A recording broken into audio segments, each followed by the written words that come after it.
tidak dengan keangkuhan dan kesombongan, tapi kita nyatakan, Tuhan, aku perlu Engkau. Tanpa Engkau aku nggak bisa, Tuhan.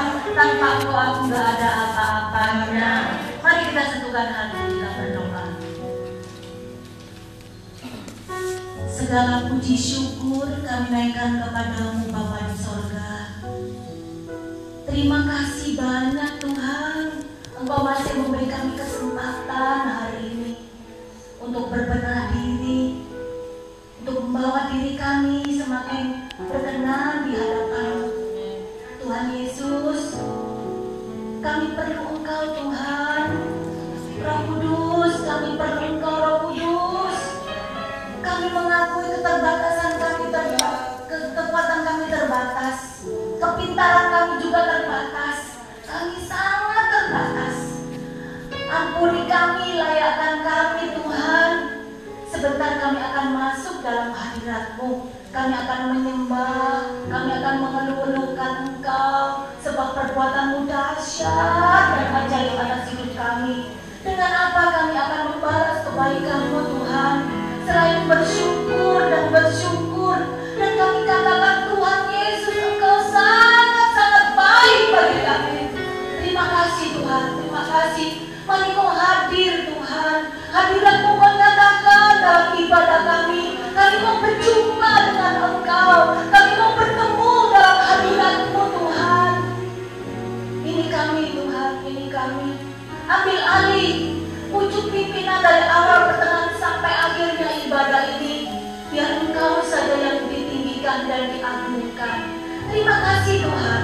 Segala roh jahat, kuasa iblis, kuasa kegelapan yang akan mengganggu kehidupan kami, pikiran kami, bahkan di mana kami tinggal, di dalam nama Tuhan Yesus kami hancurkan kekuatannya, musnah dari setiap hidup kami. Dan Yesus membungkus hidup kami dari ujung rambut sampai ujung kaki. Kami terima sukacita, kami terima anggur yang baru, kekuatan baru, berkat baru lewat pujian dan penyembahan ini. Terima kasih Tuhan. Kami buka ibadah ini hanya di dalam nama Tuhan Yesus Kristus. Sama-sama kita katakan amin. Haleluya. Tepuk tangan yang meriah buat Tuhan kita. Haleluya.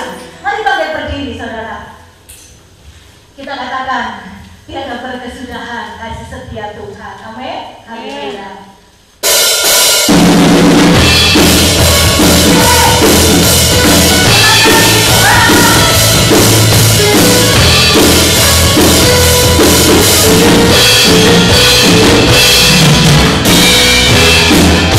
Ah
yang worship individu. Dengan rasa haus kami datang kembali siang hari ini Tuhan, untuk memuji membesarkan nama Tuhan. Lihatlah bagaimana umat-Mu menyisihkan waktu mereka di tengah aktivitas kesibukan mereka dalam rumah tangga, sebagai istri, sebagai ibu. Namun kami tetap datang Tuhan mencari wajah-Mu, karena Engkau lebih berharga dari segala-galanya Tuhan. Engkau sumber kekuatan kami, Engkau sumber damai sejahtera kami. Oh Tuhan Yesus, kerinduan hatiku, mutiara ternilai dalam milikku. Amin. Keindahan-Mu memudahkan dunia, di manapun. Dengan sepenuh hati saudara katakan, oh Tuhan Yesus, kerinduan hatiku, mutiara ternilai harta milikku. Keindahan-Mu memudahkan dunia, di manapun.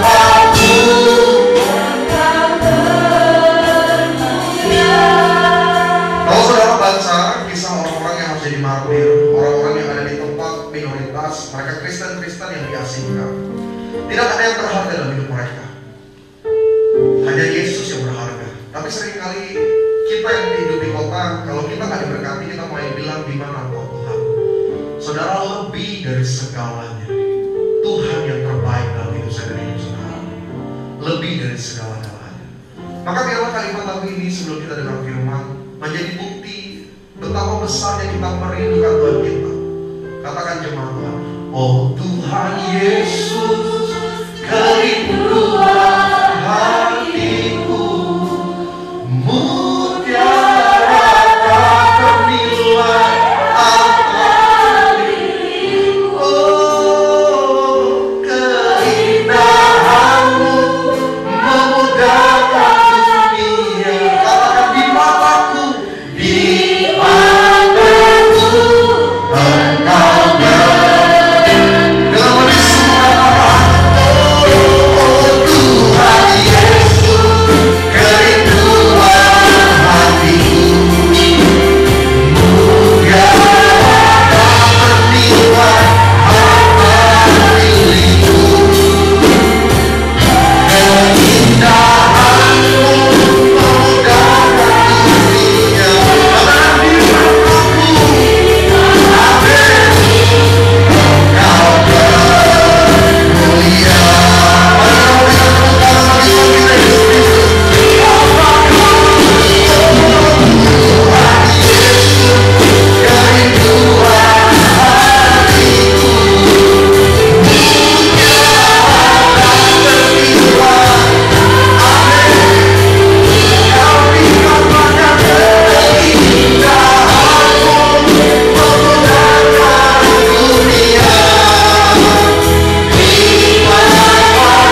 bagi Engkau Tuhan.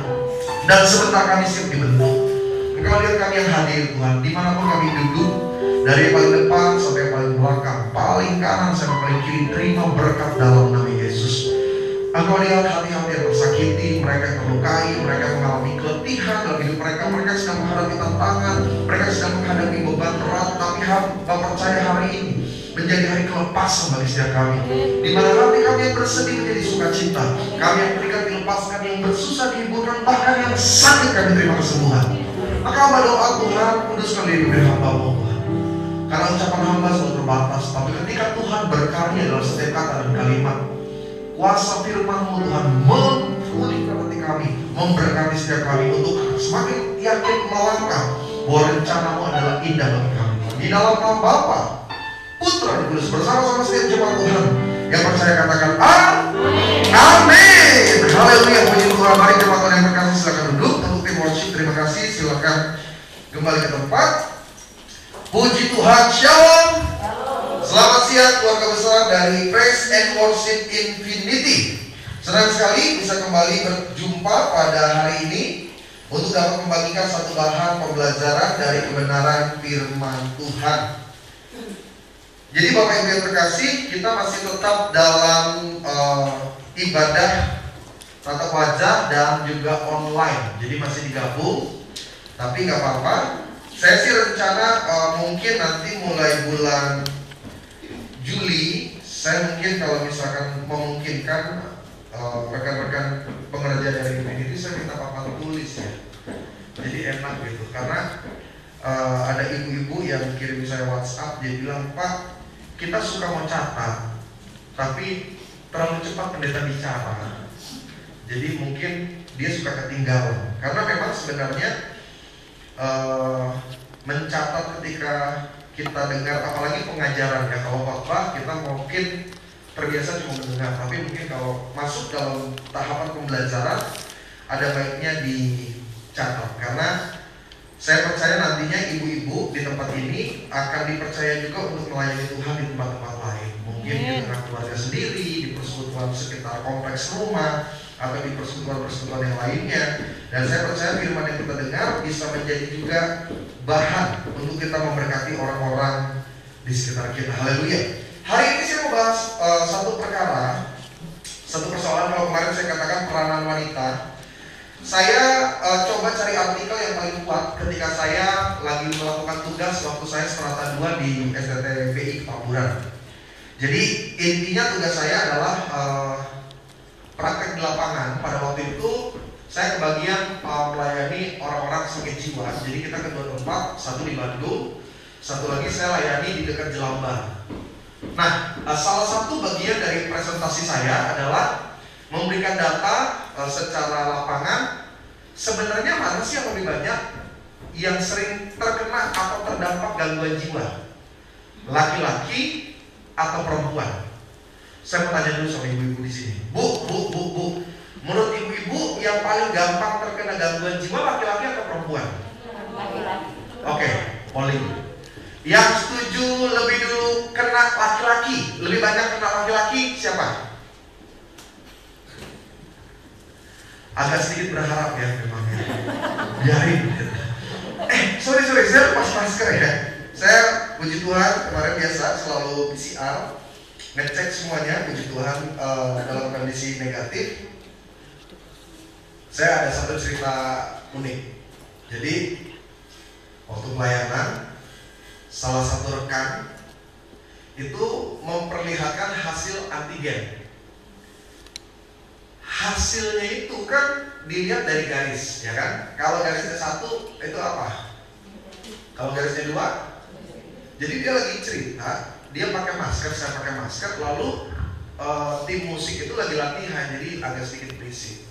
Dia kasih lihat begini, mata saya juga siwer, saya pikir 2 garis, udah panik saya. Ampun. Terus saya dalam hati, terus orang ini ngapain datang ke gereja kalau dia tahu dia positif? Dia udah ngomong, saya udah gak dengar karena dia pakai masker, lalu musik juga bunyi. Saya jujur aja panik, saya langsung hubungin istri saya. Kalau saya gak pulang lagi maksudnya kalau saya gak pulang lebih cepat, Nah, saya coba ngebersihin dulu gitu. Saya coba cari penanggulangan, saya mau pulang nih di mana. Tapi ternyata puji Tuhan negatif. Tapi memang saudara, saya harus akui dengan sangat-sangat jujur, COVID ini membuat tingkat curiga kita satu dengan yang lainnya itu lebih tinggi, ya kan? Saya sudah sampaikan, batuk hari ini tidak sama dengan batuk hari kemarin. Demam hari ini tidak sama dengan demam kemarin. Kayaknya lebih senang kita dengar orang, kenapa? Demam, demam kenapa? Kanker. Oh, kayaknya biasa aja gitu. Kita kalau dengar gitu, biasa aja. Tapi jangan sampai bilang, gimana? Demam. Terus apa lagi? Penciuman hilang. Itu kita tuh langsung panik gitu. Dan sekarang itu setelah 1 tahun lewat berapa bulan, memang silaturahmi itu makin berkurang. Makin jauh lah gitu dengan satu dengan yang lainnya. Makanya doa kita nih di Infinity supaya benar-benar deh Tuhan bisa ambil ambil kasih karunia-Nya, menyatakan kebaikan buat kita supaya selesailah pandemi, ya kan? Kan ya walaupun pakai masker boleh lah, tapi minimal hubungan kita bisa lebih terjalin mesra lagi. Sekarang sulit. Kalau dulu kan enak, WL bilang salam kanan kiri, sekarang mana ada? Senyum kanan kiri, mana ada? Lu mau senyum, ngejulur lidah juga orang nggak tahu. Tapi memang itu salah satu tantangan.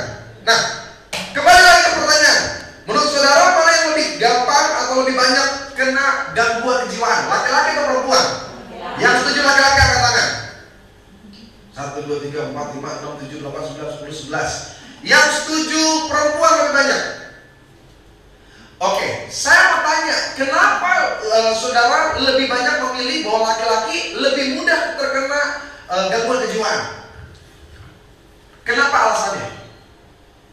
Nggak suka curhat. Hah? Oke, apa lagi? Bagus. Apa lagi? Mudah stres. Stres, apa lagi? Laki gue gitu ternyata. Tiba-tiba gila aja pokoknya. Saudara tahu nggak? Fakta yang saya temukan di lapangan juga seperti itu. Walaupun kalau bahan literatur selalu beda-beda ya. Saya coba cari secara online banyak literatur, tapi memang kecenderungan lebih banyak literatur mengatakan bahwa laki-laki lebih mudah terkena gangguan kejiwaan dibanding dengan perempuan. Why? Karena ternyata secara struktur jasmani kita nih, batin kita nih, pria itu lebih tahan tekanan dalam bentuk fisik. Saudara ngerti gak? Dipukul, ditonjok, itu diperlakukan dengan kasar secara fisik, itu mereka lebih kuat dibanding dengan batin. Perempuan itu secara fisik lemah, tapi memang faktanya perasaannya bisa lebih kuat, bisa lebih bertahan dibanding laki-laki. Makanya fakta menarik juga kayak penyakit serangan jantung, penyakit stroke itu lebih mudah dialami oleh pria dibanding dengan wanita. Saya ingat satu kisah dikatakan begini, ada seorang ibu mengantar suaminya pergi berobat untuk stroke, dan dia menyadari bahwa rata-rata pasien itu yang stroke itu laki-laki semua. Nah, dia coba berpikir dan mencari tahu, ternyata salah satu penyebabnya adalah bahwa wanita lebih mudah mengekspresikan setiap kecewa, sakit hati, kegalauan dalam dirinya dengan ekspresi salah satunya menangis, ya kan? Ibu-ibu kan gitu, apa yang ditonton juga nangis. Nonton film Korea nangis, sinetron RCTI nangis, apa juga nangis ibu-ibu. Saya perhatiin istri saya gitu, ngeliat TikTok, ada kisah sedih, anak kecil diapain, tiba-tiba udah berurai air matanya. Jangankan begitu, seringkali kita ngomong keras, laki-laki ngomong keras, enggak. Perempuan itu juga mudah sekali kayaknya. Begitu juga ketika kita melihat anak kecil, perempuan tuh kayaknya lebih mudah untuk dia mengekspresikan apa yang dia rasa. Beda dengan laki-laki. Laki-laki tuh mungkin juga karena didikan, jadi kalau mengekspresikan apalagi nangis tuh kayaknya sukar gitu.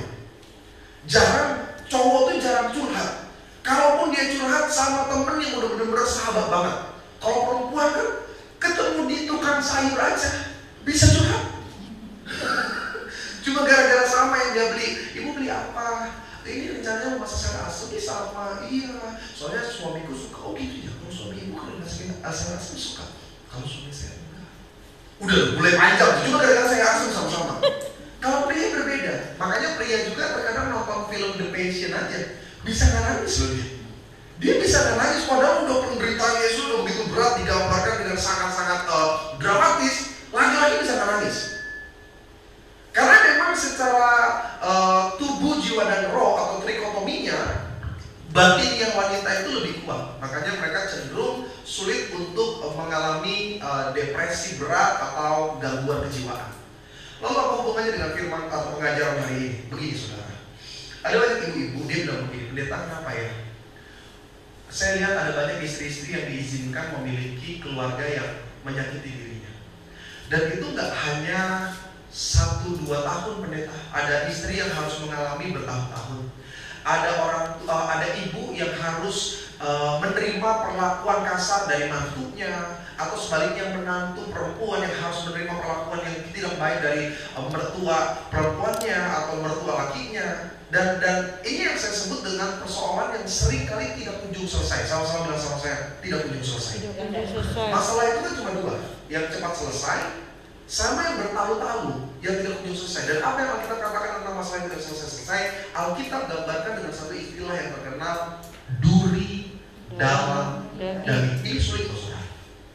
Duri dalam daging ini yang membuat istri seringkali gak benar-benar bisa menjadi dirinya sepenuhnya. Sampai sini saudara paham gak?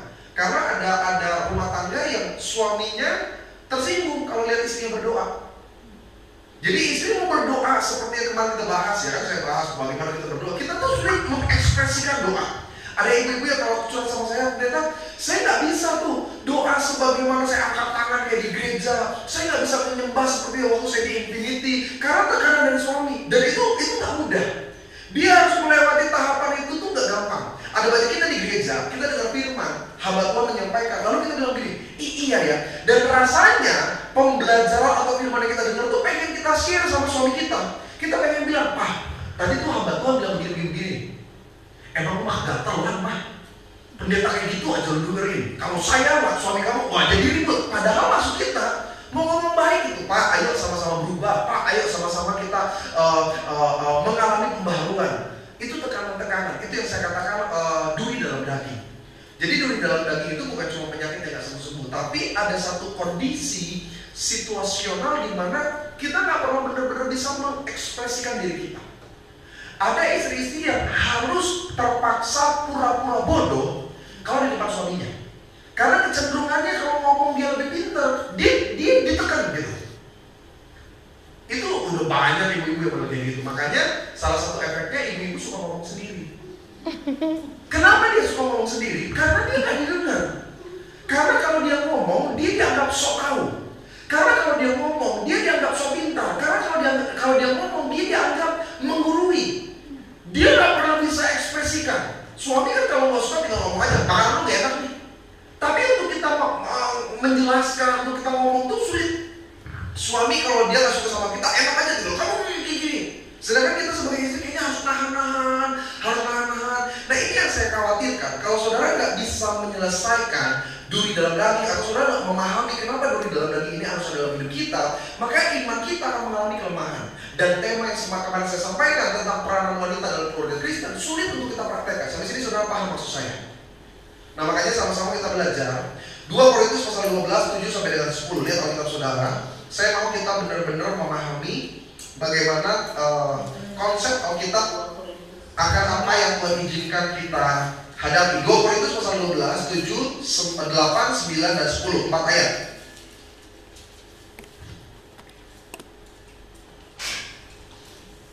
Seringkali wanita itu dianggap lebih kuat menghadapi tekanan secara mental.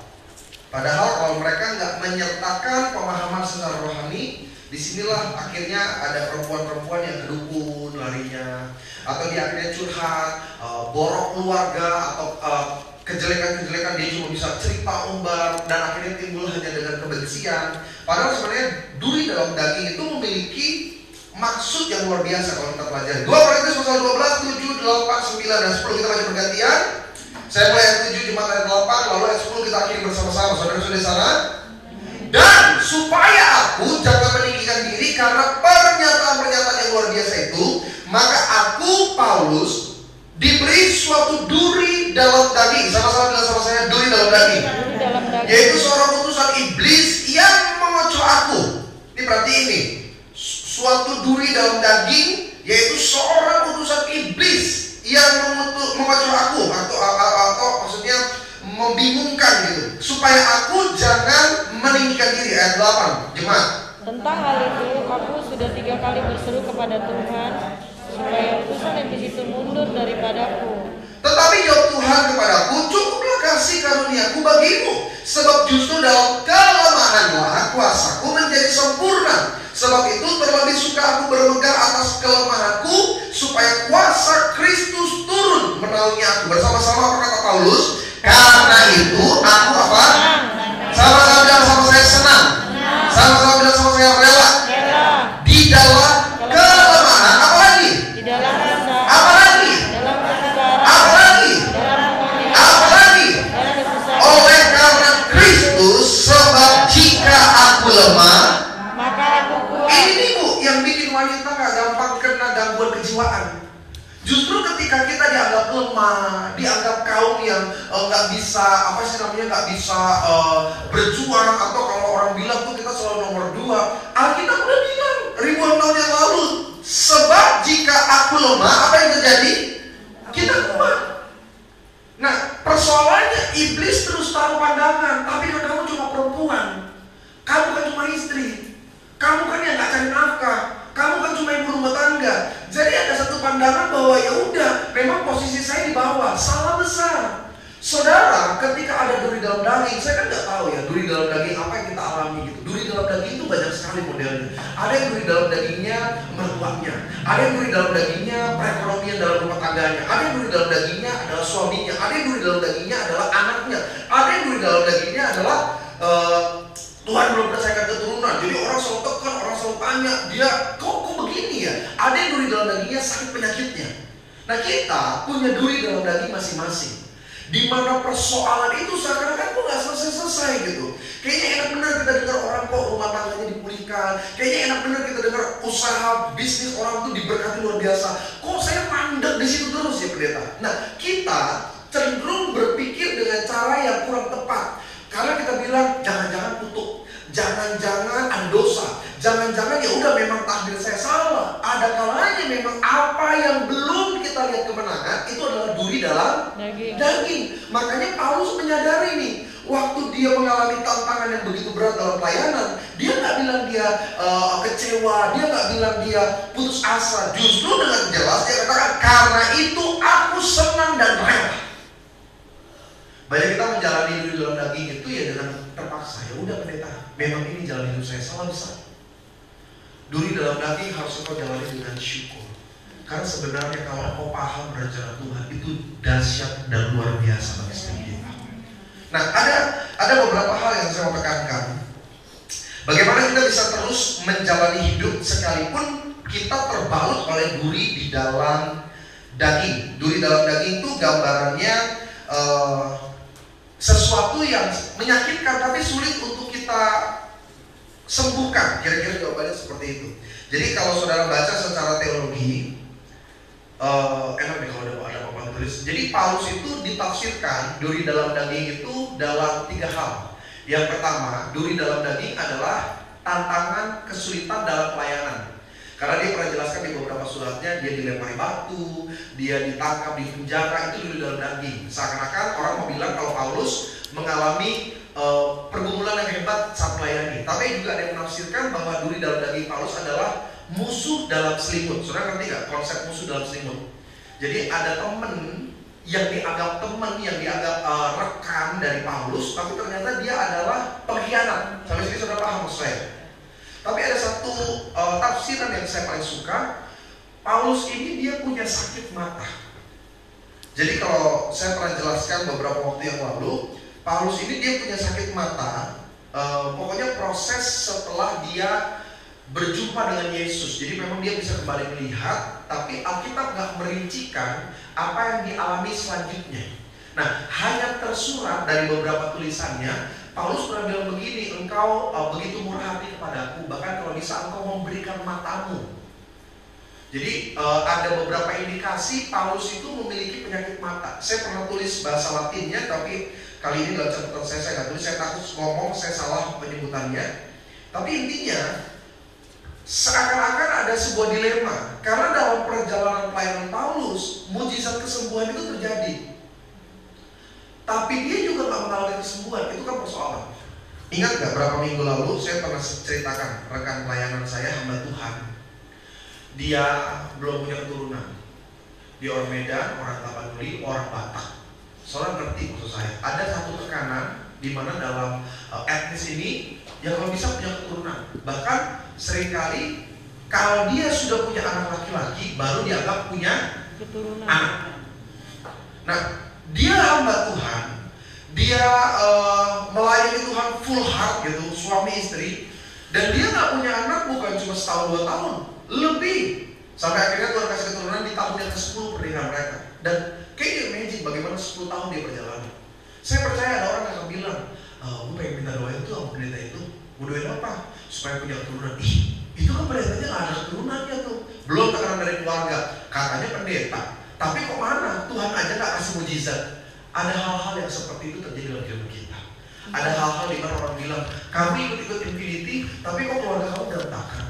Kamu ikut-ikut Infinity, anak kamu gagal tuh. Kamu ikut-ikut Infinity, hidup kamu kekurangan. Kamu ikut-ikut Infinity, tapi kayaknya saya gak melihat kesembuhan dari sakit penyakit kamu. Ini yang saya bilang, duri dalam daging.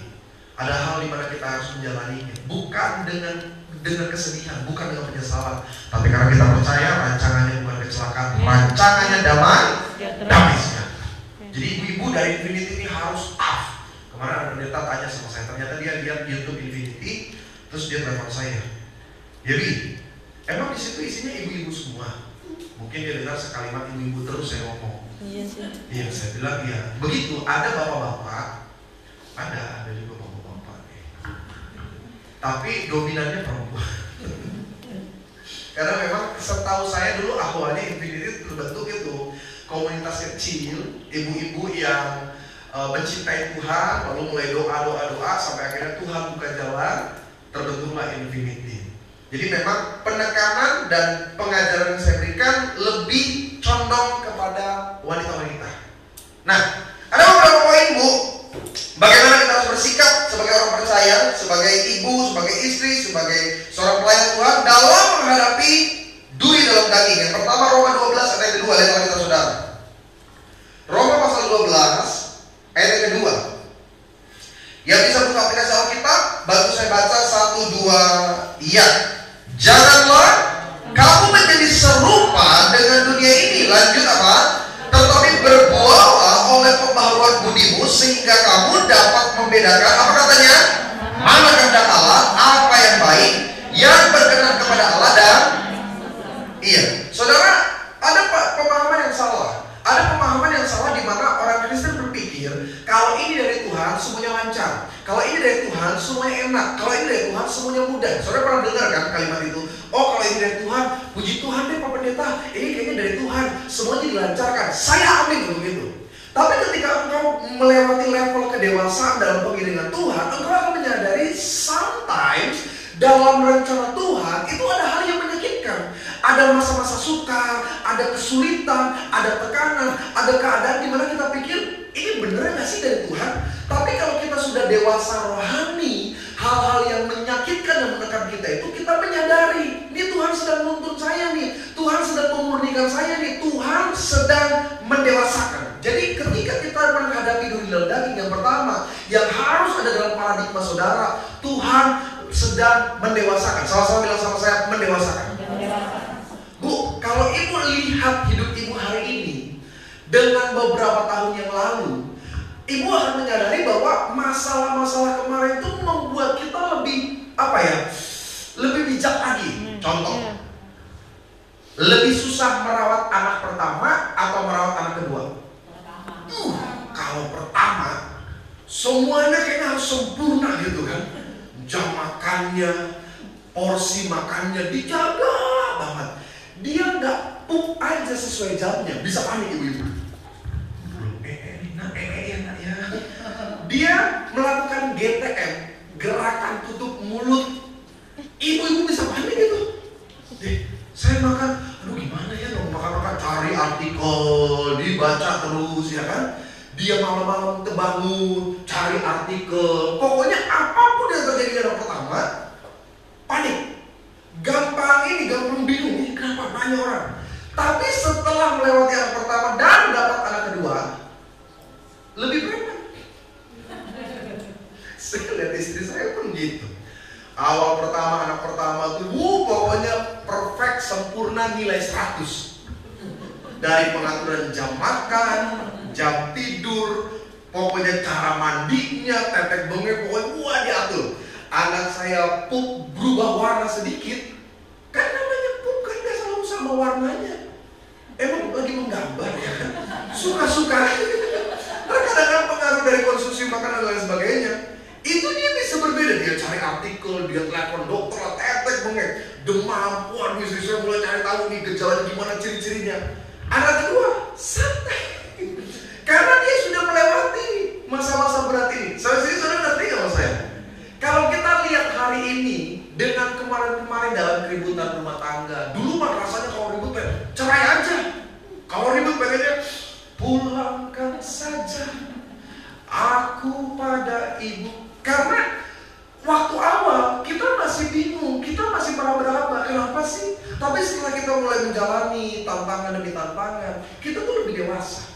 Dulu dengan suami kita bentak gitu, dulu kita Papa udah gak tegang lagi sama mamamu, Papa jahat. Sekarang dia mau berteriak sampai leher putus, biasa, ya kan? Karena kita tahu nanti juga akan selesai masalahnya. Nah, itulah kenapa Tuhan izinkan kita mengalami duri dalam daging, saudara. Ada masa-masa di mana memang kita sebagai manusia panik, duh kok begini ya persoalannya, duh kok kayaknya sulit ya untuk kita jalani. Tapi ketika engkau menjalani dengan sabar, engkau lebih ikhlas menghadapi kehilangan, kerugian, orang fitnah, orang ngomongin, kita tuh akan lebih wise. Kita akan lebih bisa melihat bahwa keadaan hari ini bukan akhir dari segala-galanya. Dulu awal-awal pernikahan, duit kurang, paniknya minta ampun, seakan-akan besok mati. Tapi sekarang setelah bertahun-tahun lewati banyak masa sukar dalam rumah tangga, waktu suami bilang, "Mak, kayaknya uang kita gak cukup," panik kita tuh udah gak kayak dulu lagi. Kita bilang, "Pak, kan waktu dulu juga kita pernah ngalamin, tapi lihat gak bagaimana Tuhan tolong sama kita." Itu yang saya bilang, istri-istri yang bisa menghadapi duri dalam daging. Jadi jangan berpikir kalau saya udah ikut Infinity, saya terlibat dalam pelayanan, Tuhan pasti berkati, amin untuk itu. Tapi ketika Tuhan proses engkau untuk naik level, Tuhan izinkan kok engkau meneteskan air mata, Tuhan izinkan orang menjolimi saudara, Tuhan izinkan hal-hal yang gak pernah kita bayangkan terjadi dalam hidup kita. Tapi orang yang dewasa, dia akan percaya sesungguhnya Tuhan tidak pernah meninggalkan saya, Tuhan menuntun saya. Ada peristiwa seorang nabi namanya Elia. Elia punya bujang namanya Gehazi. Saudara udah dengar kisahnya, mereka dikepung di satu kota kecil. Pagi hari Gehazi bangun dan berkata apa? "Celaka tuanku, karena dia lihat seluruh tentara sedang mencari-cari mereka dari rumah ke rumah." Gehazi melihat mungkin pintu-pintu keluar sudah dijaga bahkan oleh tentara berkereta kuda. Tapi apa kata Elia? Seorang yang sudah lebih dewasa dari Gehazi. Elia hanya berkata, "Tuhan, bukalah matanya." Dan apa yang kita catat? Terbukalah mata Gehazi dan dia melihat bahwa tentara Tuhan yang menyertai mereka bahkan lebih banyak dari seluruh tentara yang sedang mengepung kota itu. Itu sebenarnya dibutuhkan dari kedewasaan. Kita nih seringkali gampang apa ya? Gampang putus asa karena kita pikir ya di mana Tuhan. Tapi sebenarnya inilah masa-masa di mana engkau semakin hidup iman saudara. Tuhan tuh gak pernah lalai. Ada orang tanya, "Pak, sebenarnya Tuhan di mana?" Tuhan tuh ada di keluarga saudara. Tuhan ada dalam setiap pekerjaan suamimu. Tuhan ada dalam setiap pendidikan anak-anak kita. Tuhan ada dalam masa depan saya dan saudara. Repotnya kita gak menyadari kehadiran Tuhan. Kenapa? Kita dikalutkan, kita dibutakan oleh ketakutan kita, kecemasan, kekhawatiran, oleh ketidakpercayaan kita akan pertolongan Tuhan. Makanya saya percaya bahwa ada satu pujian saya suka. Ku berserah, Tuhan pegang seluruh hidupku. Ku berserah hanya kepadamu. Ku tahu Tuhan baik. Saya bertanya, kalau orang nyanyikan lagu ini, biasanya keadaannya sedang baik atau sedang tidak baik? Tidak tidak baik. Tapi dia semakin dekat kepada Tuhan. Kenapa? Karena dia tahu Tuhan tidak pernah mengecewakan orang-orang yang berharap padanya. Jadi yang pertama, bagaimana sikap kita menghadapi duri dalam daging? Saya nggak tahu ya duri dalam daging hidup saudara itu apa. Mungkin kegagalan, mungkin sakit penyakit, mungkin tekanan orang-orang di sekitar kita. Tapi yang pertama, Tuhan sedang mendewasakan kita. Cara kita didewasakan itu ada dua jenis. Kalau saudara punya anak, saudara akan bisa melihat perbedaan. Ada anak yang bisa diajar dengan mulut, tapi ada anak yang harus diajar gak cukup pakai mulut, mesti pakai tangan.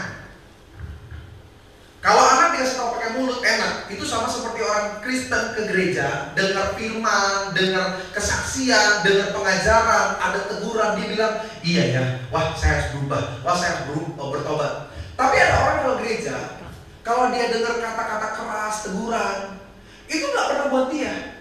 Pendeta bilang, mari hidup mengampuni. Buat Bu Joko tuh firman. Mari hidup dalam kebenaran. Buat Bu Susi itu kayak firmannya. Dia mah gak pernah kena ya. Firman apapun dia gak pernah ngerasa. Nah model kayak gini gak bisa dikasih tau pakai mulut, mesti dipelintir sedikit gitu. Mesti sedikit gitu ngalamin, gak sampai dipukul deh. Mesti sedikit dijewer aja. Kan ada anak kayak gitu kan. Jangan main itu, jangan main api, nanti kebakaran.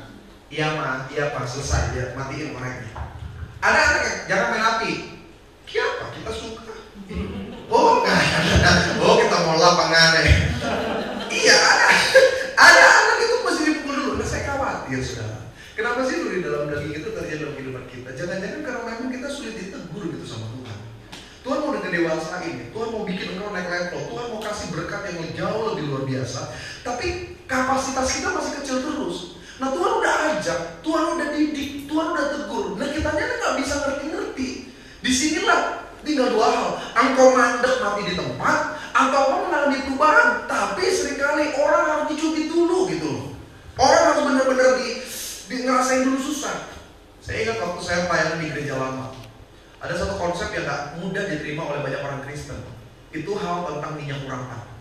Karena dulu waktu saya gereja, waktu saya jadi jemaat juga, istilah minyak urapan itu hal yang asing gitu. Saya besar juga di Katolik, yang saya tahu tuh gak ada minyak urapan, yang saya tahu air suci. Jadi waktu awal-awal saya terima minyak urapan, secara pribadi saya juga agak sukar.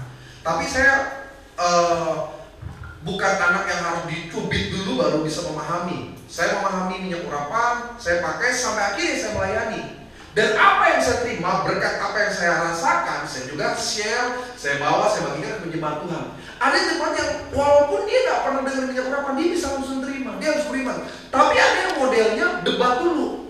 Kenapa mesti minyak urapan pendeta? Ini kan kayak gini kan, bukan kayak dukun ini. Kalau minyak urapan kan gini-gini, saya pakainya gak perlu pakai minyak urapan. Model kayak gitu, jangan didebatin. Karena sulit meyakinkan seekor lalat bahwa bunga itu lebih indah dari tempat sampah. Susah.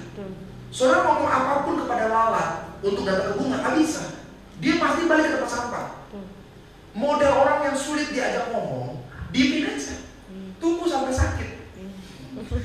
Nanti kalau udah sakit, udah sulit sembuh, saya doain pakai minyak urapan ya. Oles. Ada orang yang gitu, sulit terima perjamuan tuh gitu. Waduh, saya kan dari gereja ini, saya kayaknya gak perlu gereja di tempat saya tuh lebih sakral. Nanti cuma ketika pasca kita terima perjamuan, oh pokoknya ribut tuh, oh kamu gerejanya berbeda gini. Orang kayak gini tunggu susah, tunggu aja susah. Tunggu usahanya bangkrut, pak kita perjamuan, oh diangkat 1 ember. Jangan sampai seperti itu saudara. Kalau hari ini Tuhan lagi kasih duri dalam daging, tanya sama Tuhan, Tuhan kenapa? Kenapa Tuhan izinkan saya punya suami yang keras seperti ini? Kenapa Tuhan izinkan saya ada di satu tempat di mana tekanan dari mertua terjadi? Kenapa saya punya anak seperti ini? Kenapa usaha saya seperti ini? Coba tanya, apa sih rencana Tuhan? Karena memang Tuhan gak selalu berbicara secara harafiah kepada saya dan saudara. Daud bilang apa? Ujilah aku Tuhan, cobalah aku Tuhan, selidiki batinku dan hatiku. Kalimat terakhirnya baru, mataku tertuju padamu. Jadi waktu Tuhan kasih sesuatu yang menggelitik hidup kita, ada pertanyaan besar di situ. Why God? Kenapa? Kenapa? Yang pertama, kenapa harus ada duri dalam daging dan bagaimana sikap kita? Yang pertama, ketika kita menyadari bahwa Allah sedang mendewasakan kita. Sama-sama bilang sama saya, Tuhan sedang mendewasakan saya. Kenapa Tuhan kasih duri dalam daging kepada Paulus? Saya pernah kasih ini dalam pembelajaran. Paulus secara pribadi, kalau saudara belajar biografi dari seorang Rasul Paulus, Paulus itu adalah seorang yang memiliki karakter kolerik. Sama-sama bilang sama saya, kolerik. Secara ilmu psikologi, kolerik adalah satu karakter di mana orang itu cenderung tegas, berani, dia juga cerdas, dia rasional dan tanpa kompromi. Orang kolerik tuh gitu. Saudara pernah ketemu nggak orang yang cenderung keras kepala? Sulit. Dia kalau udah punya prinsip, ya itu aja yang dia jalanin. Itu ciri-ciri karakter kolerik. Orang kolerik itu, dia itu nggak langsung percaya omongan orang. Jadi kalau orang ngomong, dia mencerna dulu. Dia coba cari referensi dulu, ini benar atau enggak. Orang kolerik itu seperti itu. Dan Paulus adalah tipe seperti itu. Dia orangnya tegas. Dia makanya kalau A adalah A, B adalah B. Gak pernah tuh ada cerita tuh murid-murid Yesus sebelumnya saling menegur. Tapi waktu Paulus hadir, Kefas, yaitu Petrus, sekalipun dia disuruh menggembalakan umat-umat Tuhan dari mulut Yesus langsung. Kalau Kefas salah atau Petrus salah, Petrus tegur, Paulus tegur. Karena dia tipe kolerik, dia tegas. Kalau yang salah itu dia ngomong.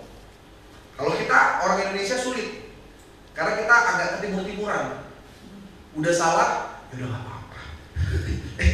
itu jauh dari kolerik. Nah, orang kolerik itu kalau gak suka, ngomong gak suka. Nah, Paulus tuh tipe seperti itu. Tapi negatifnya orang kolerik adalah mereka tuh egois. Karena dia merasa benar. Udah pokoknya bener deh. Udah pokoknya gue pikir deh. Udah pokoknya gue itu nih. Pasti begini. Orang kolerik itu begitu. Dia sulit berkompromi. Negatifnya orang kolerik itu keras kepala, angkuh, dan sulit menghargai karena dia merasa dia lebih dari orang lain. Itu salah satu efek negatif dari karakter kolerik. Dan Paulus punya kecenderungan itu. Kenapa? Kalau saudara pelajari, di antara murid-murid Yesus, Paulus itu yang terbaik. Dia belajar loh. Dia bukan orang sembarangan. Saudara tahu nggak? Sebelum dia menjadi Paulus, namanya siapa? Saulus. Dia dikasih wewenang apa? Untuk menangkap orang-orang yang percaya kepada Yesus. Itu bukan orang sembarangan. Orang Yahudi memilih seorang muda untuk menangkap, memenjarakan, bahkan membunuh pengikut Yesus. Itu nggak sembarangan. Dia punya otoritas yang lebih tinggi bahkan dari tentara atau imam yang besar. Karena dia adalah orang yang cerdas. Dia orang yang berpikir. Makanya Alkitab kita, kalau nggak ada Paulus, perjanjian baru miskin. Karena 3/4 perjanjian baru yang kita baca hari ini tulisan Paulus. Paulus itu orang akademis. Dibanding Petrus yang cuma penjala ikan, dibanding murid-murid Yesus yang lain bahkan adalah seorang pemungut cukai. Disitulah kenapa Tuhan harus memberi Paulus duri dalam daging. Makanya Paulus bilang di kalimat ayat 9 dari pasal 12. Perhatikan ya. Ayat 7. Dan supaya aku jangan meninggikan diri karena pernyataan-pernyataan. Jadi pernyataan-pernyataan di atas itu pengalaman spiritual Paulus. Jadi Paulus diangkat ke langit ke-7. Dia bilang dia mengalami satu experience secara alam roh, secara dunia astral. Dan itu gak pernah terjadi kepada murid-murid yang lain. Tapi justru disinilah Tuhan memberikan duri dalam daging. Supaya apa? Supaya Paulus itu tidak menjadi batu sandungan. Supaya Paulus tetap menjaga hati dan tetap rendah hati. Supaya Paulus tetap menjadi sarana ilahi untuk menjadi pengkabar Injil. Pak, Bu, saya banyak ketemu sama bantuan hebat. Saya ingat betul. Ini saya cerita lah ya. Sebenarnya kayak gini sulit online nih. Ini pengalaman nyata. Kamu bisa dihapus, nggak bisa ya? Apa-apa lah. Nanti diedit. Kalau bisa dikat bisa. Bisa kan nanti diedit. Saya pengen maksudnya ini jadi pembelajaran nyata buat Bapak Ibu. Oh di IG nggak live. Oke, sip. It's okay. Ini pembelajaran ya, ini pembelajaran berbeda. Ketika kita merasa diri sanggup, ketika kita merasa diri hebat, ketika kita merasa bahwa ya itu karena saya, disitulah awal Tuhan biasanya undur dari kita. Kalau saudara lihat Saul, ketika dia merasa bahwa dia pantas menjadi raja, dia pantas untuk dikagumi dan dihormati, dia pantas menerima pengakuan lebih dari Daud. Kan orang berkata, Saul mengalahkan ribu-ribu, namun Daud mengalahkan berasa kebencian, keiri hatian, dan merasa diri pantas, itulah yang membuat Roh Tuhan itu undur daripada seseorang. Saya banyak ketemu hamba-hamba Tuhan yang luar biasa. Secara pengalaman mereka lebih hebat, secara praktek mereka lebih banyak memberikan dampak bagi jemaat-jemaat Tuhan. Tapi satu hal yang saya pelajari, ketika mereka berkata, kalau bukan gua tuh gak bakal ada orang tuh datang. Kalau bukan saya yang melayani tuh bakal sepi. Dan ini sudah terjadi bukan cuma pendeta-pendeta kecil, pendeta-pendeta yang sudah mungkin pernah lihat di TV. Saya pernah dengar langsung kalimat mereka. Jadi ada hamba Tuhan, dia di sesi itulah dia melayani. Dia lihat jemaatnya cuma sedikit. Jadi mungkin kapasitasnya 100 misalkan, yang datang mungkin cuma sekitar 30 orang. Dia pulang, dia benar-benar pulang. Dan waktu itu kejadiannya saya sebagai jemaat Tuhan, dan itu omongannya di kamar mandi. Dia pulang, dia telepon sama pihak sekretariat gereja, dia bilang suruh ganti. Masa membuat cuma 30 orang? Pulang. Gak lama hilang itu. Bu, semakin engkau direndahkan, semakin engkau diperlakukan tidak adil, semakin engkau dibuat sebelah mata gitu, baik oleh keluarga, oleh suami, mertua, oleh orang-orang di sekitar, tetangga, di tengah komunitas kau dianggap bukan siapa-siapa. Itu yang akan Tuhan pakai menjadi luar biasa. Bersyukur aja bahwa sebenarnya kau sedang dirasakan lebih baik daripada orang-orang sebelumnya. Justru ketika kita merasa kita lebih layak, ketika kita merasa kita lebih pantas, ketika kita bilang, mestinya saya tuh yang di sana, disitulah awal engkau kehilangan segala-galanya. Jadi kalau Tuhan izinin engkau mengalami duri dalam hati, orang bilang, kenapa ya pendeta? Ya suami saya kok kayaknya gak bisa ngargain saya. Kenapa ya pendeta? Seakan-akan saya selalu jadi kambing hitam dari keluarga besar ke saya. Gak apa-apa, biarin aja. Karena disitulah janji Tuhan dinyatakan. Mereka yang direndahkan akan ditinggikan. Yang pertama, bagaimana sikap kita menghadapi duri dalam hati ketika kita menyadari bahwa sesungguhnya Tuhan sedang mendewasakan kita. Sudah jam berapa? Udah berapa masih kata? Belum, Pak. 1 jam? Belum. Oke, bagi 2 sesi ya nanti. Minggu depan, minggu berikutnya lagi maksud saya, yang bisa datang sama-sama kita belajar bagaimana kita bersikap dalam diri dalam daging. Yang kedua, Roma 8 ayat 28. Lihat kita sudah. Roma 8 ayat 28. Roma 8 ayat 28. Kalau Bapak Ibu sudah di sana, 1-2 ya apa? Kita tahu sekarang bahwa Allah turut bekerja dalam segala sesuatu untuk Mendatangkan kebaikan bagi mereka yang mengasihi Dia, yaitu bagi mereka yang terpanggil. Lanjut. Kalau Tuhan mau kasih kita sesuatu, terkadang Tuhan izinkan kita kehilangan juga sesuatu. Sebenarnya bukan karena Tuhan butuh, bukan karena Tuhan ingin menyakiti kita, tapi Tuhan ingin melihat seberapa besar kepercayaan kita kepada rancangan Tuhan bagi hidup kita pribadi. Contoh, saya pernah kasih ilustrasi ini. Ada seorang ayah bertanya kepada anaknya yang perempuan, sayang, kamu suka nggak kalau yang kamu pakai sekarang? Aku suka, Pak. Aku suka sekali. Papanya tanya, boleh nggak buat papa? Iya, orang ini kan ini kalau perempuan bukan laki-laki. Kan papa nggak cocok pakainya. Iya, nggak apa-apa. Papa mau minta, boleh nggak? Anak itu nggak boleh. Aku suka kalau gini. Hari kedua papanya tanya lagi, sayang, kamu suka nggak sama kalungnya? Boleh nggak papa minta? Enggak, orang adik udah bilang nggak boleh. Ini kan punya adik. Udah papa cari aja kalau sendiri. Hari ketiga papanya tanya lagi. Hari keempat papanya tanya lagi. Sampai akhirnya anaknya mulai bosan dan tanya, kenapa sih Pak? Emang papa mau banget kalau aku? Iya, papa mau. Boleh nggak papa minta? Ya udah, kalau papa mau nih, aku kasih. Setelah kalung yang dikasih ke papanya, nggak berapa lama papanya ambil kalung baru dari kantongnya. Kalung yang lebih bagus, kalung yang terbuat dari emas, kalung yang lebih indah dari sebelumnya. Dikasih, beda. Papa ganti sama yang ini. Wah, kok papa nggak kasih aku dari pertama? Papa lagi ngajarin kamu.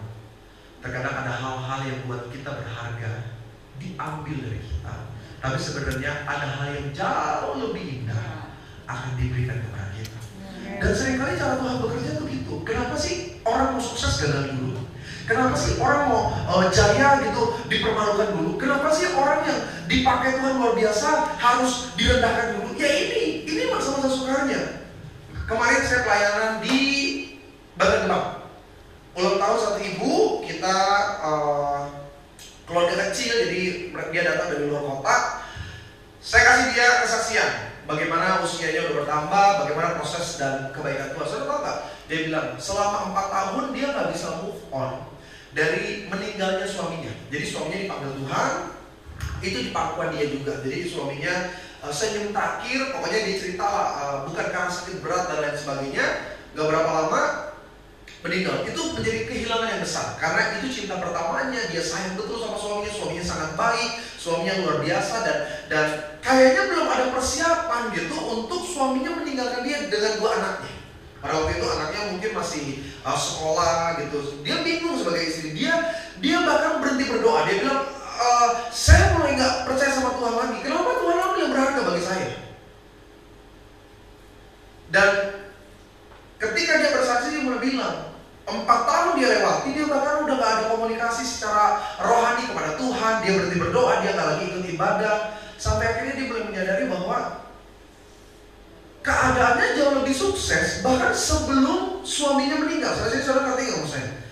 Dia mulai lihat anaknya berhasil dalam pendidikan, punya pekerjaan sekarang bagus, income-nya bahkan berkali-kali lipat dari suaminya yang waktu itu kerja. Dia mulai menyadari bahwa apa yang berharga bagi kita waktu itu hilang dan diambil, Tuhan akan kasih yang jauh lebih besar. Makanya firman ini bilang apa? Apa yang tidak kita lihat, apa yang tidak kita dengar dan tidak timbul dalam hati kita, itu yang Tuhan. Artinya berkat yang Tuhan sediakan lebih besar dari apa yang pernah kita pikirkan. Nah kesulitannya kita gak bisa paham itu. Duri dalam daging itu gitu. Kita suka bilang, kenapa sih Tuhan kasih masalah ini sama saya? Kenapa sih Tuhan apa yang baik sekarang semuanya hilang? Kenapa sih Tuhan utang yang orang pinjam sekarang gak balik-balik? Kenapa sih Tuhan usaha saya sekarang gagal? Kenapa sih Tuhan karir saya dihambat sama Tuhan? Kenapa sih Tuhan saya sekarang ditipu sama orang? Kita lupa masa-masa ini adalah masa-masa di mana kita menanti-nantikan apa yang Tuhan janjikan. Bahwa Tuhan tidak pernah berhutang. Kalau memang itu bagianmu, dengan cara yang mustahil sekalipun akan datang kok sama saudara. Orang boleh tutup pintu berkat saudara, orang boleh tipu, boleh curi, boleh rancangkan yang jahat. Tapi Yusuf bilang Tuhan membuatnya menjadi kebaikan. Kita kan mengalami kehilangan dengan cara kita masing-masing. Tapi yang saya mau katakan, jangan pernah takut, Bu. Jangan pernah khawatir. Karena sesungguhnya Tuhan gak pernah melepas tangannya dari genggaman tangan kita. Tuhan selalu bawa kita kepada sebuah kemenangan. Ingat aja, orang-orang sukses dimulai dari masalah-masalah yang besar. Orang-orang berhasil dimulai dari hal-hal yang menyakitkan. Orang-orang sukses dimulai dari hal-hal yang dianggap rendah. Tapi disitulah awal dari engkau untuk bangkit berdiri dan melihat kemenangan yang Tuhan sudah sediakan. Jadi kalau Tuhan izinkan engkau mengalami kehilangan, masa-masa yang sakit, kehilangan bisa macam-macam ya. Kehilangan kesehatan, kehilangan nama baik, kehilangan harta benda, kehilangan orang yang kita cintai. It's okay, gak apa-apa. Memang gak langsung saya bilang, kalau misalkan kita ditinggalin orang yang kita cinta lalu bilang yes. Aku enggak, bukan begitu. Itu udah kepukul kotak gitu, kayak gitu. Bukan berarti kita langsung bersyukur. Wah, suami meninggal, aku akan dapat ganti yang lebih baik. Itu sesat ya, itu pengajaran yang berbeda. Tapi intinya sama ibu sama ibu-ibu, Bu, Pak, hiduplah dengan percaya. Sama-sama bilang sama saya percaya. Saya percaya. 1 Tawarin 17 ayat 27. Ini Alkitab saudara. Ini buat keluarga saudara, ini untuk masa depan saudara. Ini doa syukur yang diucapkan Daud di akhir dari seluruh ungkapan terima kasihnya kepada Tuhan. 1 Tawarin 17 ayat 27. Saya ingin setiap engkau yang berkeluarga, baik engkau seorang istri, seorang ibu, engkau seorang anak, intinya engkau adalah bagian keluarga. Baca ini, 1, 2, iya, apa?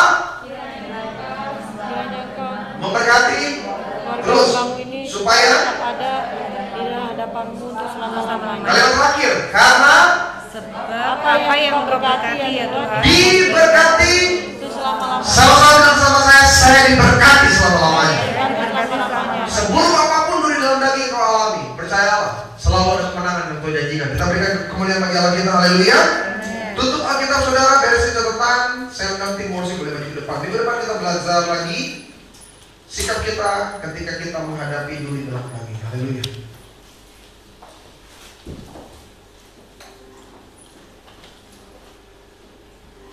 Pak, coba kunci.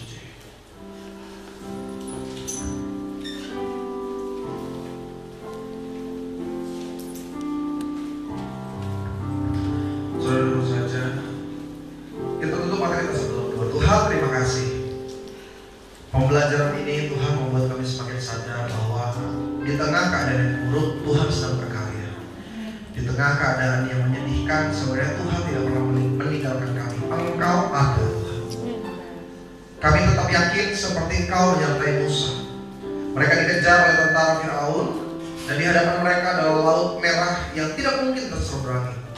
Tapi Alkitab katakan Tuhan membelah lautan itu agar Musa bersama umat Israel dapat melewatinya. Kami belajar Tuhan seperti umat Israel di padang gurun. Seharusnya mereka mati kelaparan dan mati kehausan. Tapi Tuhan selalu memberikan mata air bagi mereka. Tuhan memberikan makan minum mereka.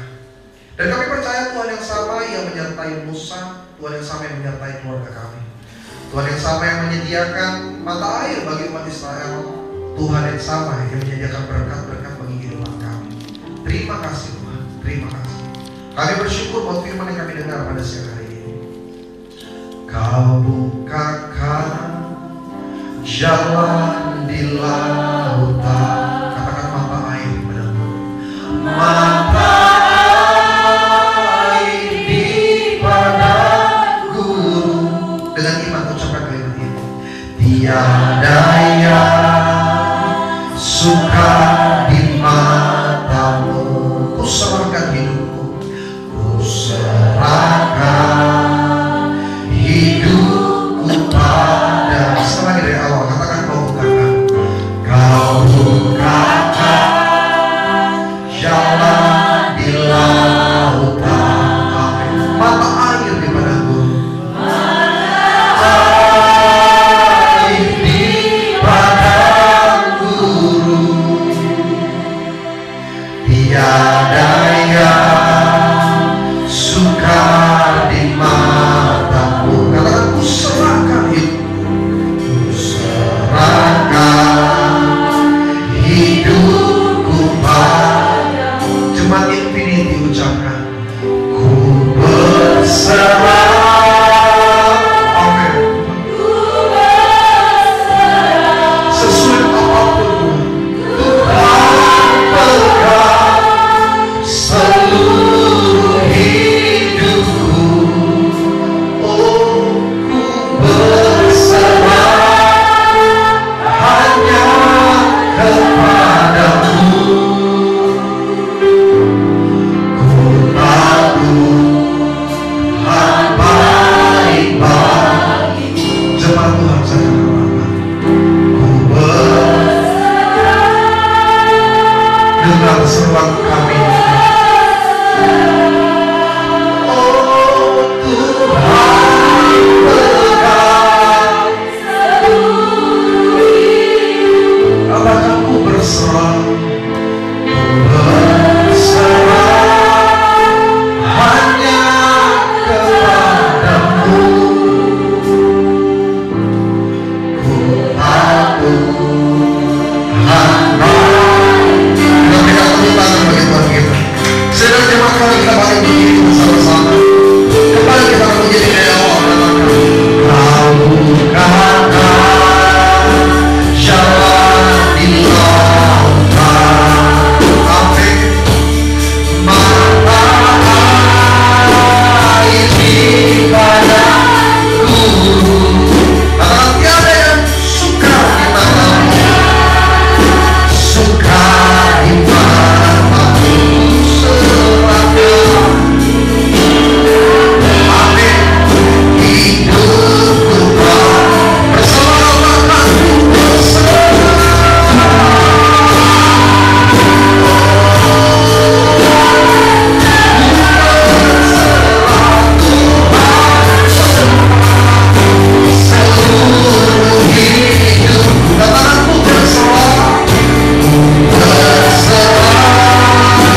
apa yang harus kami pikul.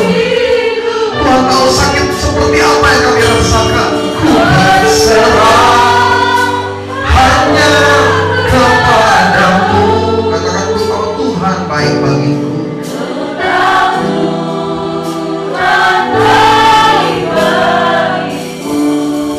Paulus katakan, karena itu aku senang. Aku rela di dalam kelemahan, di dalam siksaan, di dalam kesukaran, di dalam penganiayaan, bahkan di dalam kesesakan, karena Yesus. Sebab jika aku lemah, aku kuat. Hamba doa Tuhan bagi setiap umatmu, baik yang online maupun yang ada di tempat ini. Tuhan, Tuhan tahu bagaimana luka yang mereka rasakan. Tuhan tahu kesakitan, Tuhan tahu tekanan, bahkan setiap persoalan yang mereka hadapi.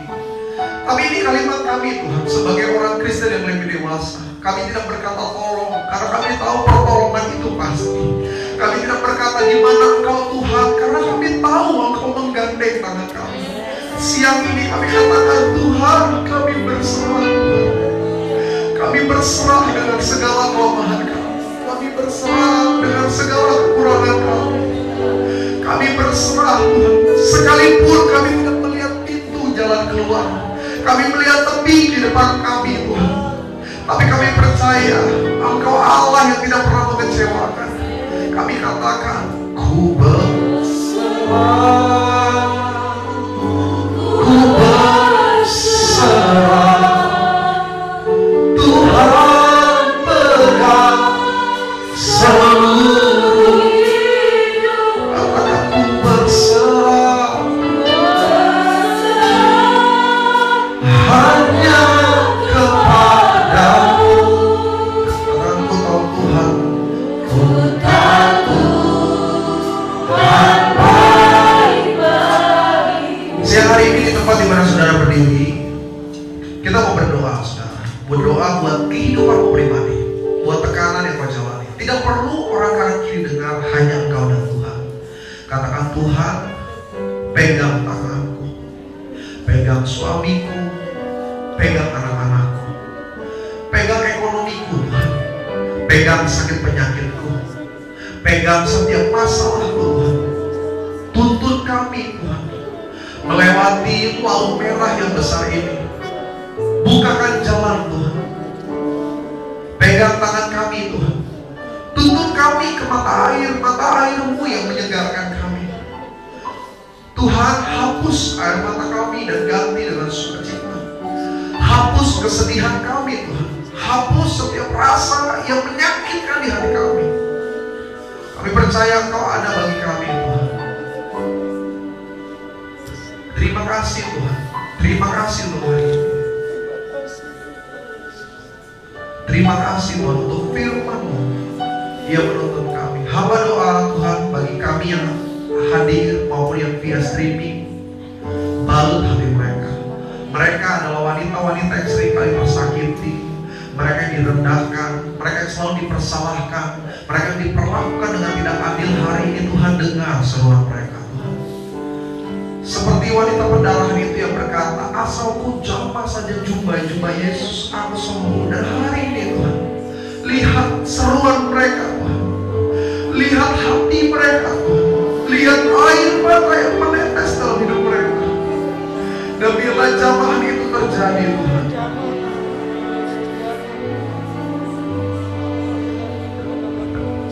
terima kasih. Mari saudara, di tempat di mana kau berdiri, kita sembah Tuhan, katakan haleluya. Yesus, panggil namanya Yesus.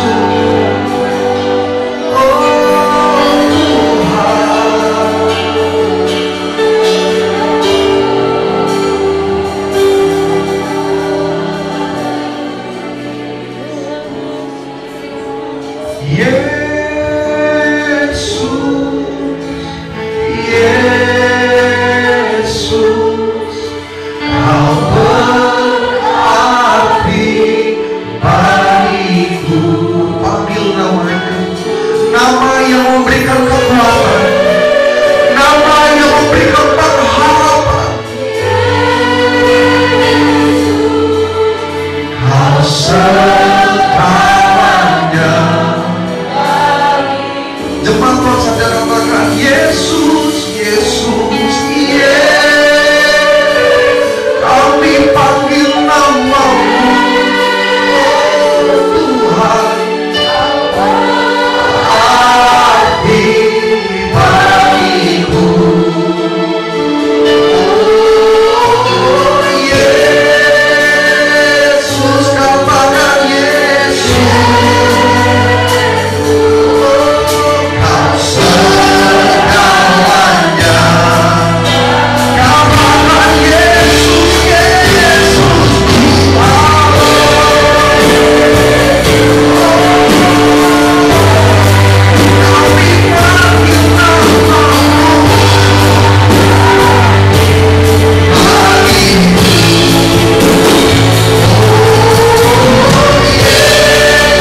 Maka biarlah pembelajaran ini berrema di hati umatmu, berakar dan bertumbuh.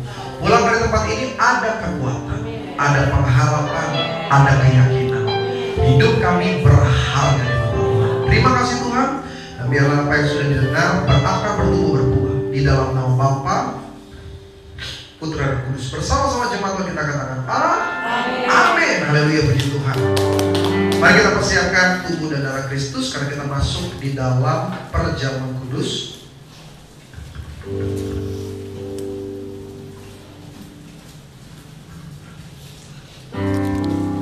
Oleh kuasa darah, katakan kau tebus dosaku, tebus dosaku. Katakan kekudusanmu, sambung melingkupiku, kasihmu, kasihmu. Katakan mengalir, memulihkan. Saudara terima dulu sanitizer untuk kita saling jaga dalam protokol kesehatan. Kau selamatkan hidupku. Katakan ku menjadi ciptaan yang baru. Ku menjadi ciptaan. Masih ada Bapak Ibu yang belum terima tubuh dan darah Kristus? Semua sudah ya?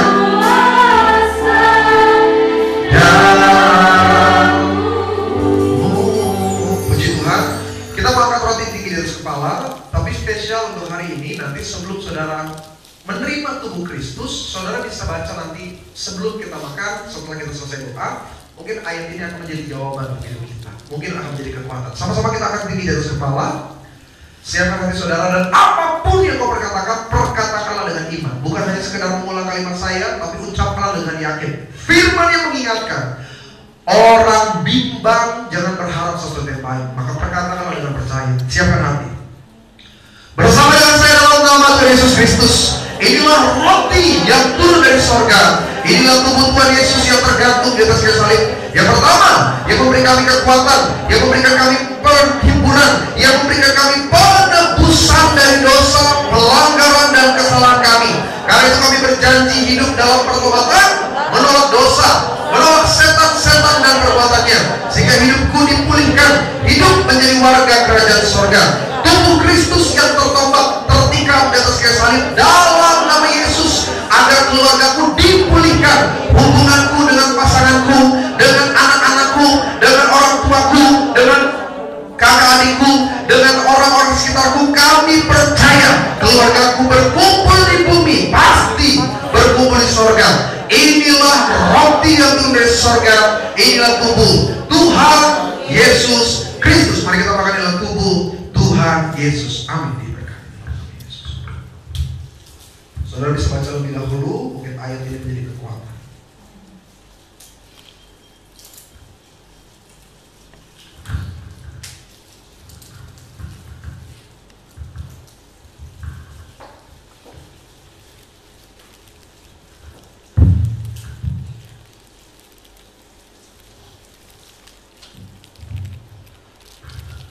Bersama kita siapkan darah Kristus, angkat ke kepala, angkat dengan iman, angkat dengan percaya, angkat dengan sungguh-sungguh. Bahwa apa yang kau pegang adalah jawaban bagi hidup saudara. Yesus berkata, jika engkau di dalam aku di dalam engkau, mintalah. Nanti ada bagian kita akan doa pribadi dan pribadi, minta seperti kepada Bapamu yang baik, minta kepada Bapamu di sorga, dan percayalah bagi Tuhan tidak ada perkara yang mustahil. Bersama dengan saya dalam nama Tuhan Yesus Kristus, inilah darah Yesus yang tercurah di atas kayu salib sebagai perjanjian yang baru, perjanjian yang kekal. Yang pertama, oleh tetes darah Kristus kami ditebus, dan dari dosa, pelanggaran, kesalahan dan masa laluku. Kami percaya hidup kami 2021 adalah hidup di dalam pemulihan, karena kutuk sakit penyakit sudah dicabut dalam hidup kami. Kami percaya dari ujung kepala sampai ujung kaki diberkati sehat. Kami tolak setiap vonis penderitaan jasmani. Dengan iman kami berkata seumur hidup tidak sakit kanker, tidak sakit tumor, tidak sakit stroke. Di mana melangkah, di mana berada, dijaga, dilindungi malaikat Tuhan. Oleh kuasa pengorbanan Kristus di atas kayu salib, kutuk miskin, kutuk gagal, kutuk bangkrut dipatahkan dalam hidup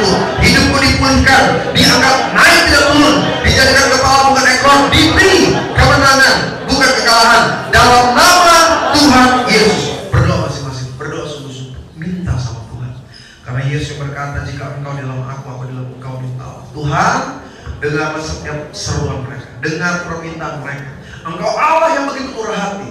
Engkau Allah yang tidak dibatasi oleh apapun. Engkau Allah yang memenuhi segala kebutuhan kami menurut kekayaan di sorga. Diberkatilah setiap doa permintaan mereka, baik untuk keluarga, untuk kesehatan, untuk masa depan, untuk anak-anak mereka. Diberkatilah doa pada siang ini dalam nama Yesus.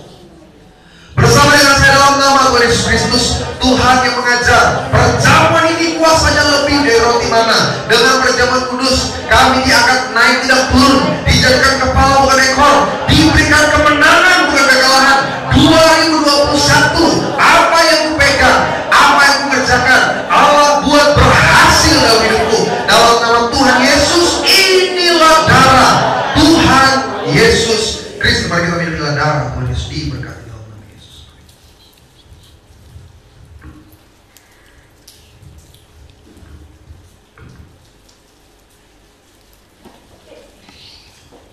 Jika saudara sudah menerima, saudara boleh mengucap syukur untuk pengorbanan Kristus di atas kayu salib. Kita akan masuk di dalam doa syafaat. Kepada yang bertugas, waktu dan tempat saya persilakan. Tuhan memberkati.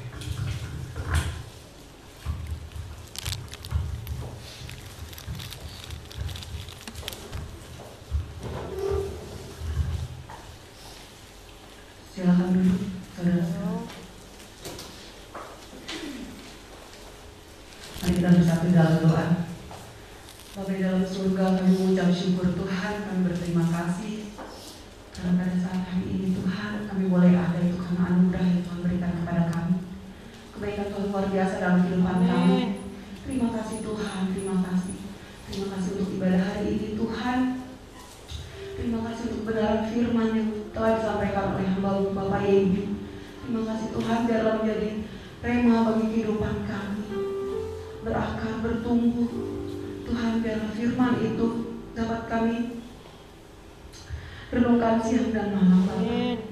Terima kasih Tuhan, kami berdoa Tuhan buat seluruh jemaat Infinity dimanapun saat ini berada yang menyaksikan ibadah hari ini, baik di rumah ataupun di tempat ini. Kiranya Tuhan memberkati mereka pribadi lepas pribadi, keluarga lepas keluarga Tuhan.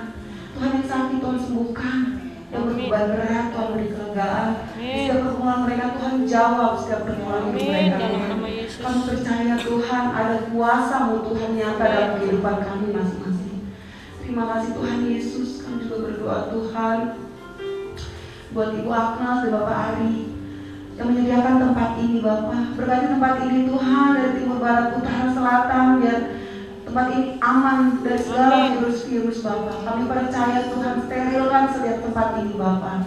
Berkati usaha pekerjaan bahkan pelayanan beliau Bapak. Tutup bungkus mereka dimanapun mereka melangkah, kemanapun mereka pergi Tuhan. Berkati usaha pekerjaannya Tuhan. Begitu juga dengan keluarganya, bahkan anak-anaknya Tuhan. Berkati Ibu Agnes Bapak. Kami juga berdoa buat Bapak Yebi Tuhan yang telah menyampaikan dalam firman-Mu. Berkati Bapak Yebi dimanapun beliau melayani Tuhan, dimanapun melangkah. Tuhan berkati, tutup bungkus beliau dengan darah kuasa Yesus. Tuhan pakai lebih lagi Bapak Yebi Tuhan. Juga dan keluarganya, anak dan istrinya Tuhan, aman dalam perlindungan Tuhan. Kami serahkan hidup kami ke tangan-Mu Tuhan. Tuhan, kami juga berdoa Tuhan buat para pengurus Infinity Bapak. Tuhan Yesus, rendahkanlah hati kami Bapak seperti Engkau Bapak, supaya kami satu tujuan, semuanya hanya untuk kemuliaan nama-Mu Bapak. Kami serahkan Infinity hanya ke tangan-Mu Tuhan. Kami juga berdoa Tuhan buat bangsa dan negeri kami. Salam buat Indonesia dari Sabang sampai Merauke, buat Bapak Presiden Jokowi, pemimpin bangsa kami Tuhan. Urapi Bapak Jokowi dengan seluruh staf-stafnya Bapak. Kiranya Bapak Jokowi menjadi pemimpin kami yang takut akan Tuhan. Terima kasih Tuhan, kami serahkan kehidupan kami hanya ke tangan-Mu.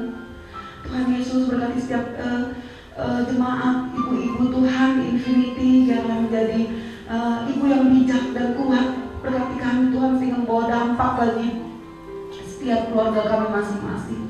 Terima kasih Tuhan, terima kasih Yesus. Ampunilah dosa kesalahan yang kami lakukan. Kudus sucikanlah kami, perkenankanlah kami di hadapan-Mu. Kami serahkan kehidupan kami Tuhan hanya ke tangan-Mu. Hanya di dalam nama Bapa, Putra dan Roh Kudus. Di dalam nama Tuhan Yesus Yesus Kristus kami berdoa dan mengucap syukur. Amin. Amin. Mari bangkit berdiri saudara kita akhiri ibadah kita sekalipun aku dalam lembah gelap.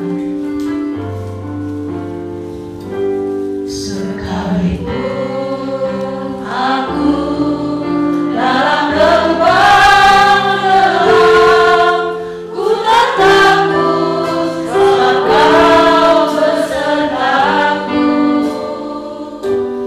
Sekalipun badai topan datang menerang, ku tak gentar sebab Kau di sisiku. Aku percaya berkat-Mu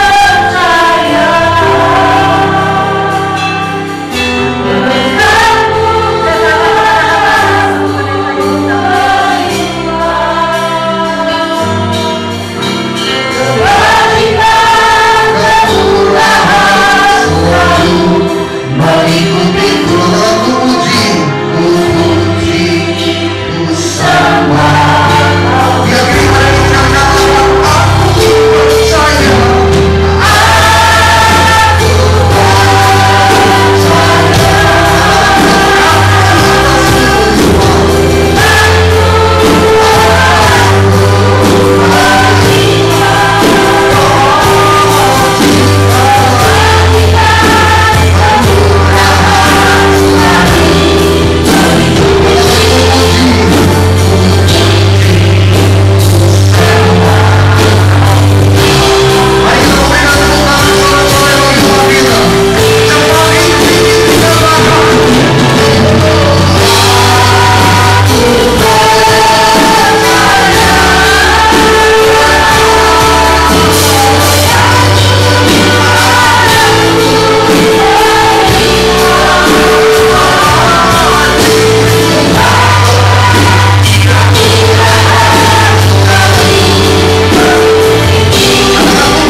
Jemaat Tuhan yang di studio maupun saudara yang menyaksikan secara streaming, angkat tangan, arahkan hatimu, dan apapun kata berkat yang kau dengar, terimalah dengan sungguh dalam iman saudara. Karena firman yang berkata, engkau yang percaya dan beriman, terjadilah sesuai dengan iman. Dengan kuasa otoritas daripada Allah, apa berkata, diberkatilah engkau bersama dengan keluargamu. Diberkatilah engkau dalam setiap pekerjaanmu, usaha, bisnis, karir, perekonomian dan masa depan saudara. Dia akan ilmu naik dan tidak turun. Dijadikan engkau kepala dan bukan ekor, diberinya kemenangan dan bukan kekalahan. Umat Tuhan, terimalah berkat, rahmat, anugerah dari Allah Bapa, cinta kasih dari Tuhan Yesus Kristus dan persekutuan yang manis bersama dengan Roh Kudus, mulai hari ini, besok, lusa sampai Maranatha. Tuhan datang kali kedua menjemput setiap kita mempelai setia menjadi bagian dalam kerajaan Allah. Setiap kita yang percaya berkati, bersama-sama kita katakan amin. Haleluya. Ibadah sudah selesai. Kita akan kembali berjumpa dalam persekutuan lainnya bersama dengan Praise and Worship Infinity. Tuhan Yesus memberkati. Puji Tuhan. Ibadah sudah selesai. Sampai ketemu lagi semuanya. Tuhan memberkati. Shalom. Thank you buat